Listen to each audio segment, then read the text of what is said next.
ये कहानी है 7 समंदर पार के एक देश की, जिसे दुनिया का सबसे ताकतवर देश कहा जाता है। साल था 1981 का। सिल्विया कुआले के पिता सुबह सुबह कॉफी बनाकर अपनी बेटी का इंतजार कर रहे थे, क्योंकि सुबह की कॉफी वो अपने माता और पिता के साथ पिया करती थी। पर वो रहती एक अलग घर में थी। उसने अपने माता पिता के घर के पास में ही एक घर खरीदा था, क्योंकि वहां का समाज जवान बच्चों को अलग रहना ही सिखाता है और एक सामान्य सी बात है। लेकिन आज सिल्विया नहीं आई तो पिता ने खुद जाकर उसे बुलाने का फैसला किया और उसके घर में दाखिल हो गए। लेकिन अंदर का नजारा देखकर एक बाप का कलेजा फट गया। जिस बेटी को वो जगाने आया था वो हमेशा हमेशा के लिए आंखें बंद कर चुकी थी।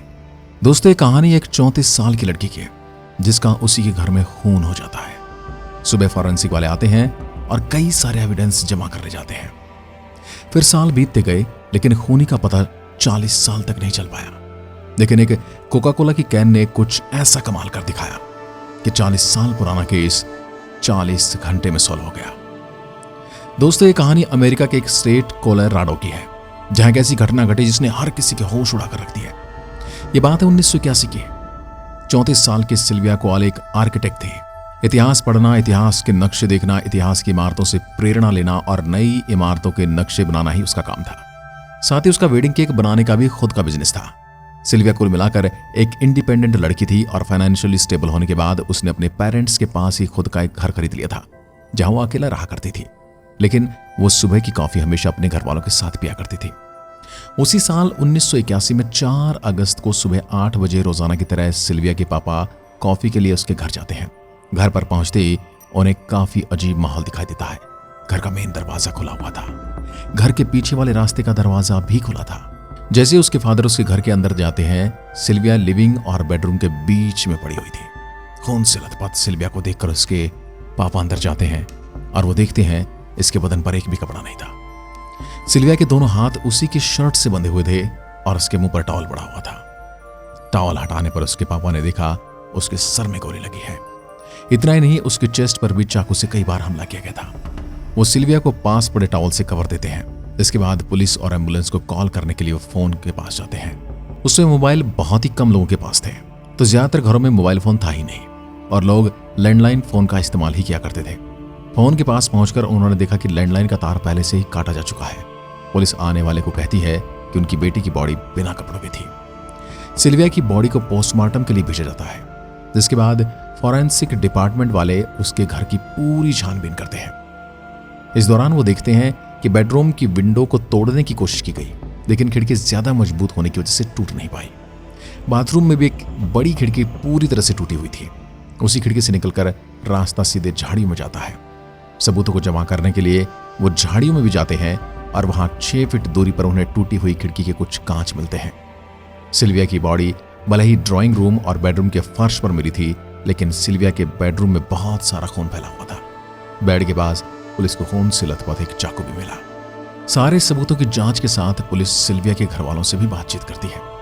तब वो बताते हैं कि 4 अगस्त के दिन सिल्विया के घर पर कोई नहीं आया था। साथ ही पुलिस को यह भी पता चलता है कि रात 11 बजे सिल्विया ने अपनी बहन से फोन पर बात की थी।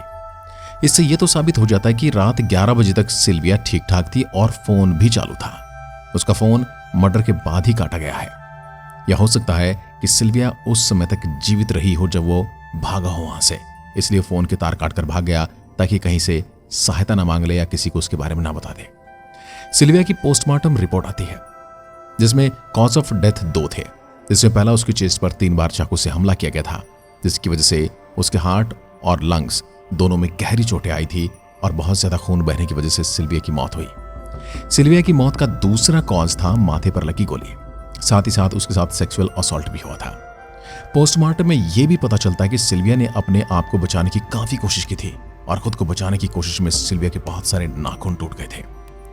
इन्वेस्टिगेशन काफी लंबी चलती है और इस घटना के 2 साल बाद 1983 में जब फॉरेंसिक साइंस में कुछ डेवलपमेंट होती है, जब उन्होंने एक अल्टरनेटिव लाइट बनाई जहां डीएनए काफी बारीकी से देखा जा सकता था।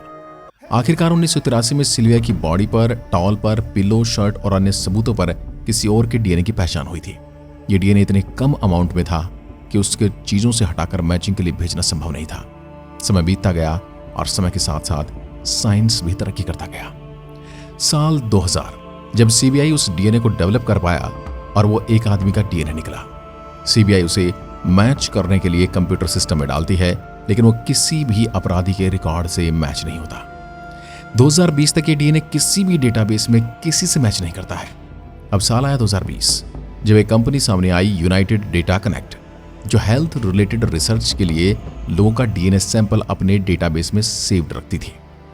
अब एफबीआई उनकी मदद लेते हैं और 26 मई 2020 को सिल्विया के घर में मिला हुआ डीएनए एक फैमिली ट्री के डीएनए से मैच हो जाता है। पुलिस के लिए आसान बात तब हुई जब उस फैमिली के बहुत कम लोग बचे हुए थे। धीरे धीरे पुलिस ने सबको रूल आउट किया और शक की सुई सिर्फ एक इंसान पर रह गई। एक आदमी जो 1981 में सिल्विया के घर से लगभग 20 किलोमीटर दूर रहा करता था और पास में ही नेब्रास्का एक जगह है, वही उसका ठिकाना था। अब पुलिस उसकी बिल्डिंग के चक्कर काटने लगती है, क्योंकि उसको सीधे सीधे उठा तो नहीं सकती, क्योंकि पुलिस को शक था, उस पर भरोसा नहीं। एक दिन एक आदमी उस बिल्डिंग से कूड़ा करकट इकट्ठा करके वापस आता है और बिल्डिंग के एक डस्टबिन में डालकर चला जाता है। और मौके का फायदा उठाकर पुलिस वाले वो बैग्स उठाकर फॉरेंसिक वालों के पास ले गए। उस गार्बेज में पुलिस को जिस पर शक था उसी के नाम से बिल मिला, जिसमें उसका ईमेल एड्रेस था और उसके खरीदे सामान की लिस्ट थी। उस खरीदे हुए सामान में कोका कोला की एक कैन का नाम भी था और उसी बैग में वो कैन मिल जाती है। पुलिस उस कैन का डीएनए सिल्विया के घर से मिले डीएनए से मैच करवाती है और वो डीएनए मैच हो जाता है। पुलिस बिल्डिंग में वापस जाती है और वहां से डेविड नाम के 62 साल के आदमी को पकड़ कर ले जाती है, जिसने आज से 40 साल पहले सिल्विया का खून किया था। और जब इसने सिल्विया का खून किया होगा तब वो 22 साल का रहा होगा। 40 साल बाद उसने सोचा तक नहीं होगा कि पुलिस उसे ढूंढते हुए आ जाएगी और उसके कुकर्म उसकी अंतिम सांस तक उसका पीछा करेंगे। कोर्ट में केस चलता है। पुलिस अपने सारे एविडेंस कोर्ट में पेश करती है। इसके साथ ही कहानी में एक ट्विस्ट आता है, जब डेविड कहता है कि सिल्विया का खून उसके बॉयफ्रेंड ने किया है, जो काफी ज्यादा अग्रेसिव था और कई बार सिल्विया को ऑलरेडी पीट भी चुका था।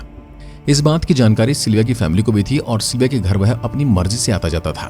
लेकिन यहाँ पर डेविड कहता है कि वह सिल्विया के घर उसके बुलाने पर गया था, इसीलिए सिल्विया के घर उसका डीएनए मिल गया। उसने पुलिस की गलती निकाली कि पुलिस ने सिल्विया के बॉयफ्रेंड को जांच के अंडर रखा ही नहीं, लेकिन ये सब उसकी बहानेबाजी थी सजा से बचने के लिए, क्योंकि फॉरेंसिक डिपार्टमेंट को क्राइम सीन के आसपास 2 तरह के डीएनए मिले, जिसमें पहला था सिल्विया का और दूसरा डेविड का। 2022 में डेविड को उम्र कैद की सजा हुई, लेकिन उसने सिल्विया के घर पर हमला क्यों किया, ये बात आज तक राज ही है। यह थी हमारी आज की क्राइम स्टोरी। और क्राइम कितना भी सोच समझ कर क्यों ना किया गया हो, वो हर हाल में एक गुनाह होता है और आपके गुनाह जिंदगी भर आपका पीछा करते हैं। एक बार फिर मिलते हैं, तब तक के लिए नमस्कार, जय हिंद, जय भारत।